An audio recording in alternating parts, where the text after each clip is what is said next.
Mesdames et messieurs, bonjour, ravi de vous retrouver dans cette nouvelle édition dans votre émission presque hebdomadaire, Indice, votre fenêtre sur le monde de l'économie, sur le monde des chiffres ici en Égypte. Justement, aujourd'hui, nous allons jeter plus de lumière sur la transition, la transformation vers l'économie verte, et ça à la lumière du dernier forum tenu récemment dans la nouvelle capitale administrative de l'Égypte, sous les thèmes Forum d'investissement environnemental et climatique. Justement, Monsieur le ministre des Finances, Mohamed Moayed, à côté d'autres ministres, ont quand même jeté la lumière sur les différentes dimensions concernant cette économie verte. Monsieur le ministre, par exemple, a annoncé un paquet de mesures pour relancer les efforts de la transition vers une économie verte. Et pour vous donner plus d'explications, Dr Yasmine Fouad, c'est la ministre de l'Environnement, qui a assisté à la séance de discussion intitulée « Climat d'investissement et politique soutenant les investissements environnementaux et climatiques en Égypte » dans le cadre des activités du Forum d'investissement environnemental et climatique qui s'est tenu sous le patronage de son Excellence le Président de la République, Monsieur le Président Abdel Fattah al-Sisi. Bien sûr, donc on trouve que il y avait une intervention très importante faite par Dr Mohamed Moayed de sa part pendant ce forum. Justement, Dr Mohamed Moayed a confirmé que les investissements environnementaux et climatiques étaient l'une des priorités des objectifs de la stratégie de l'État. Donc, pour avoir plus d'analyse, plus d'explications, j'ai actuellement en ligne de la TV internationale Monsieur Raouf Gaafar, notre analyste politique et économique. Monsieur Raouf Gaafar, vous êtes toujours bienvenu et bonjour. Merci. Bonjour. Merci beaucoup, merci beaucoup. Donc, ma première question porte sur pourquoi ces jours-ci, vous trouvez que non seulement l'Égypte, mais aussi le monde entier prennent les investissements dans le domaine climatique et environnemental en tant qu'une priorité au sein de la stratégie étatique? Premièrement, nous voyons autour de nous tous ces désastres qui arrivent et ces tempêtes qui prennent lieu. Et justement, c'est à cause des changements climatiques. Il n'y a pas de mesures qui ont été prises pour essayer de confronter ce phénomène qui arrive et qui est autour de nous maintenant. Ça, c'est en premier lieu. En second lieu, l'Égypte, étant donné qu'elle a ôté la dernière conférence du COP 27, ça représente une responsabilité. Ouais. C'est-à-dire, l'Égypte doit être un pays pionnier dans la transformation vers le vert. Ouais. C'est une chose impérative. Premièrement, le monde doit se diriger vers l'énergie propre, vers tout ce qui est vert et tout ce qui a à faire avec le changement climatique d'un côté, et d'autre côté, c'est pour le mieux de la planète, pour le mieux des habitants de cette planète. Alors ça, c'est une grande responsabilité. Ouais. C'est justement pourquoi nous avons eu ce forum dernièrement, où l'Égypte a présenté, par l'entremise de son ministre de Finances,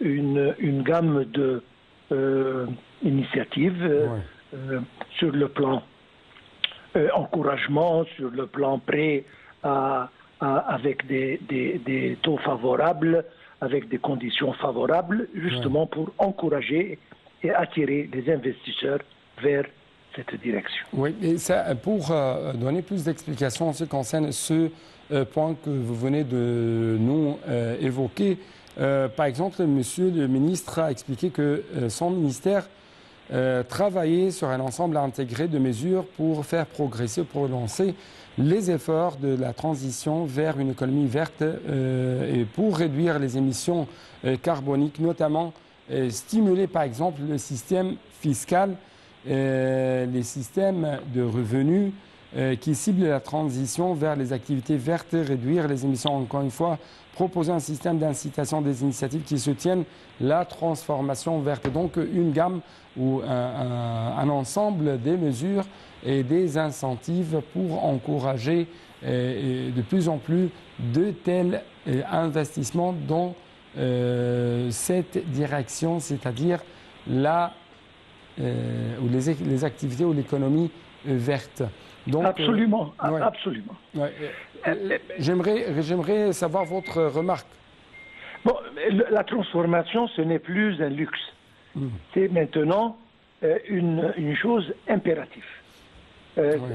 Tout le monde doit comprendre que ça, c'est l'avenir de notre planète.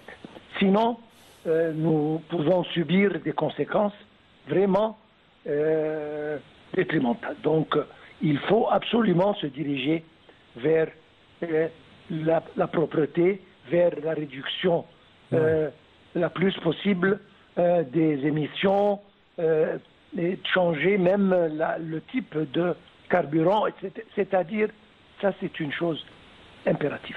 Ouais. C'est pour ça que l'Égypte encourage justement les investisseurs pour établir des projets qui versent et qui se dirigent vers cette transformation. Ouais. Je pense que ce que le ministre des Finances a proposé, c'est des conditions très favorables qui rendent les investissements plus intéressants, disons, et plus bénéficiables que les investir dans des autres domaines. Et je pense que, suivi à ce forum, nous allons commencer vraiment à avoir des réactions très positives sur le plan investissement dans ce domaine. Et également, il y avait une remarque très importante soulignée par Monsieur le ministre. Justement, le gouvernement cible presque 50% de ces investissements à être pompés dans des projets caractérisés par la durabilité environnementale. Donc, encore une fois, comment vous avez vu de telles directions gouvernementales, plus de 50%? Comme je dis, c'est une responsabilité envers l'Égypte d'un côté et envers le monde entier de l'autre. Et nous savons qu'il faut absolument se transformer. Et si jamais on parle de 50%, c'est déjà un chiffre modeste. À mon opinion, il faut augmenter ce chiffre parce qu'il y a tellement de choses à faire dans ce domaine et il n'y a pas beaucoup de pays qui peuvent être, disons, bien pour ce genre de projet. L'Égypte, avec la position géographique et le climat, etc., elle présente un environnement très, très sain pour ce genre d'investissement.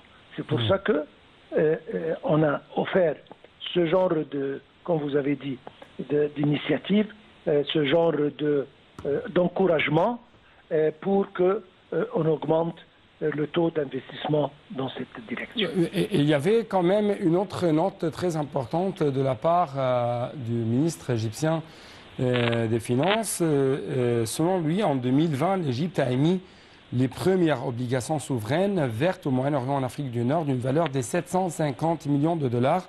Il a de même noté que l'émission par l'Égypte du cadre, entre deux guillemets, ou ce qu'on appelle financement souverain durable, et qui définit les priorités environnementales et sociales du gouvernement, représente une nouvelle étape pour maintenir la position égyptienne en tant qu'un leader dans le domaine du financement, innovateur pour le climat, le développement social et économique en Afrique au Moyen-Orient, et ce que, en même temps, contribue à renforcer les capacités de la relance verte. Et ça pour arriver ou parvenir à un développement global durable. Donc, Encore une fois, comment vous avez vu cette remarque faite par Monsieur le ministre? En premier lieu, développement durable, c'est la chose qui doit être plus importante. Oui. N'importe quel investissement, n'importe quel développement doit être un développement durable. Comme je venais de dire, ça présente beaucoup d'offres d'emploi, ça emploie beaucoup de jeunes gens à très long terme.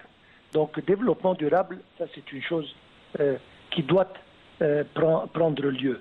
Donc, quand on investit dans la direction du vert et de la propreté, de l'environnement, etc., ça sert à deux buts. Premièrement, emploi et durabilité, et de l'autre, changer la face de la planète envers une vie plus saine, une santé meilleure à tous les habitants. Oui. Une autre remarque qui a été révélée concernant cette transition verte, par exemple, pour sa part, l'ingénieur Tariq Tawfiq, président de la Chambre du commerce américaine au Caire, a confirmé que l'État accorde une grande attention au secteur privé, car il existe une politique, un plan clair de la part de l'État pour impliquer le secteur privé dans la réalisation des objectifs de développement. D'autre part, selon lui, l'État a mis en place un ensemble d'incitations à l'investissement pour encourager le secteur privé à entrer dans ce domaine, ce qui rend l'investissement en Égypte compétitif par rapport aux autres pays du monde, d'autant plus que les entreprises du secteur privé sont celles qui possèdent la technologie moderne. Votre commentaire, monsieur? Absolument. C'est-à-dire, le monsieur de la Chambre de commerce américaine, il parle d'une technologie très avancée. Il parle d'intérêt des compagnies, des sociétés américaines à investir ici, dans ce domaine, d'un côté. D'ailleurs, notre président, à plusieurs reprises, a bien déclaré qu'il compte sur le secteur privé à plus de 70% du développement. Donc, c'est encore une responsabilité que le secteur privé a pour se lancer et représenter le trois quarts du développement de l'Égypte. Ouais. Et justement, c'est un système intégral. D'un côté, on encourage le secteur privé, d'autre part, on lui présente, comme on parlait il y a quelques instants, d'initiatives, de taux d'intérêt, de peut-être des impôts un peu réduits, etc., etc. Donc, beaucoup d'encouragement pour justement augmenter la participation de ce secteur dans le développement durable de notre pays. Et d'après le président de la Chambre du commerce américaine en Caire, si je peux dire, le climat d'affaires dans ce domaine est compétitif ici en Égypte par rapport aux autres pays du monde. Comment, encore une fois, vous avez remarqué une telle note? C'est clair. Maintenant, le taux d'échange est très favorable pour les investisseurs. Ouais. L'Égypte représente un marché assez grand. Elle peut offrir une main-d'œuvre assez entraînée et à prix très abordable. Toutes les infrastructures existent. Donc, il y a tout ce qu'il faut pour que les investisseurs viennent et travaillent. Oui. Et la technologie, c'est un point très important. Donc... Absolument. Ouais. Ils vont venir avec leur technologie. Un avantage que la main-d'œuvre égyptienne a, c'est qu'elle est un peu intelligente et elle peut assimiler ses savoir-faire et ses technologies très facilement et très rapidement.